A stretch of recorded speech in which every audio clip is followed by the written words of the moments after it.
হেই everyone, good evening. কেমন আছো তোমরা সবাই? আজ অনেক দিন পর আবার একটা রান্নার ব্লগ নিয়ে চলে এলাম।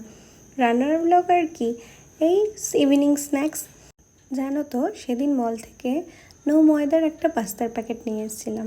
পাস্তা তো আরও অনেকগুলোই নিয়েছি, তবে সব ময়দারওয়ালা। এটা নো ময়দা। দেখো না, আমাদের গাছের বরবটি, বেশ ভালো লাগছিল।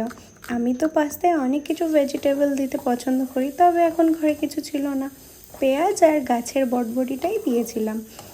আর কটা দিন পর তো শীতকাল আসছে, তখন অনেক কিছু দিয়েই চাউমিন আর পাস্তা খাওয়া যাবে। একটু লবণ দিয়ে ভেজিসগুলো ভেজে নিয়ে তারপরে সয়া সস আর পাস্তা সস দিয়ে দিয়েছিলাম। তো একটু নাড়াচাড়া করে সেই মতো তারপরে ভালো মতো মিক্স হওয়ার পর আগে থেকে আমি এগ ভুজিয়াটা করে রেখেছিলাম, তারপরে এগ ভুজিয়াটা দিয়ে দিয়েছি। জানো তো, আমার পাস্তায় অরিগ্যানো দিতে বেশ ভালো লাগে, তাই সেই মতো আমি একটু অরিগ্যানোও দিয়ে নিলাম। তোমাদের কার কার পছন্দ অরিগ্যানো খেতে আমাকে অবশ্যই জানিও। অরিগ্যানোটা ভালো মতো মিক্স করে নিলে আমার পাস্তা একদম রেডি।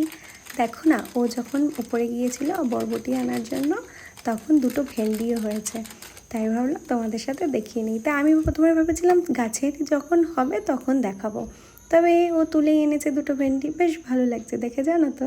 চলো বাই, তোমাদের নেক্সট কোনো ব্লগে দেখা হবে।